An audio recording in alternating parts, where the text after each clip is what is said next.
দাবাং পর্যবেক্ষক তিনি কোথায়?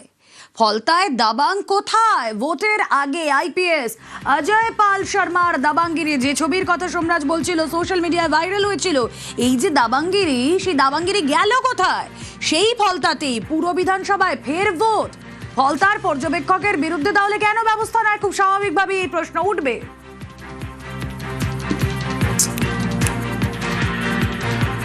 আর এই যে ফলতার ছবি আপনাদেরকে দেখাচ্ছি, অজয় পাল শর্মার, যে ছবি ছড়িয়ে পড়েছিল সোশ্যাল মিডিয়ায়, সেদিন প্রার্থীর বাড়িতে সামনে গিয়ে আঙুল উঁচিয়ে কার্যত হুঁশিয়ারি দিতে দেখা গিয়েছিল দাবাং স্টাইলে।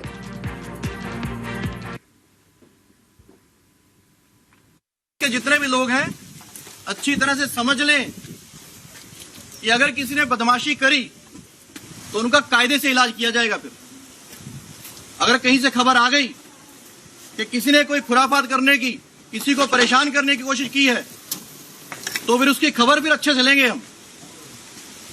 ये जहांगीर के घर वाले भी खड़े हैं, उसको बता देना कायदे से।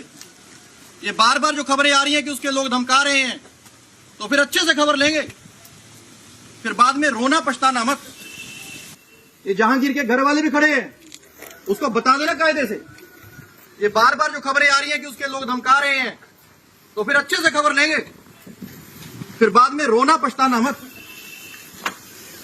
সাধারণ মানুষের পরেশানি, হয়রানির কথা বলছেন, যে কারোর যদি কোনো অসুবিধা হয় তাহলে তিনি ঠিক খবর নেবেন, কিন্তু তার খবর কোথায়? তিনি কোথায়? ভোটের দিন কোথায় ছিলেন? সাধারণ মানুষকে আবারও ভোটের লাইনে দাঁড়াতে হচ্ছে। এর দায় কে নেবেন? এই অজয় পাল শর্মার, তার বিরুদ্ধে কোনো ব্যবস্থা নেওয়া হবে না? আনিসুদ্দিন। একেবারেই দেখো, তুমি জানো যে ফলতা বিধানসভায় 29শে এপ্রিল যেভাবে পুলিশ অবজারভার অজয় পাল শর্মা তার কনভয় নিয়ে একেবারেই ফলতা বিধানসভা জুড়ে কিন্তু দাপিয়ে বেরিয়েছিলেন, কারণ ফলতা বিধানসভার নির্বাচন সুস্থ এবং স্বাভাবিক করতেই কিন্তু তার এই পদক্ষেপ ছিল। তুমি জানো যে তৃণমূল প্রার্থী ফলতার জাহাঙ্গীর খান এই বিধানসভা নির্বাচনের আগে প্রায় 2-1 দিন আগেই তার বাড়িতে যান এবং সেখানে গিয়েও কিন্তু তিনি ধমক দিয়ে এসেছিলেন। সেই ভিডিও কিন্তু সোশ্যাল মিডিয়ায় ভাইরাল হয় এবং তার পরবর্তী সময়ে 29শে এপ্রিল যেভাবে তিনি তার কনভয় নিয়ে ফলতা বিধানসভার বিভিন্ন পঞ্চায়েত এলাকা, বিভিন্ন বুথ ঘুরে দেখেছিলেন, কিন্তু তারপরেও যে জাতীয় নির্বাচন কমিশন এই ফলতা বিধানসভায় এই 21শে মে পুনর্নির্বাচনের ঘোষণা দিয়েছে। গণনা কিন্তু সাধারণ মানুষ এলাকা যারা রয়েছে ফলতা, তাদের প্রশ্ন যে বারবার লাইনে দাঁড়িয়ে থেকে ভোট দেওয়া এতে গাফিলতি কার?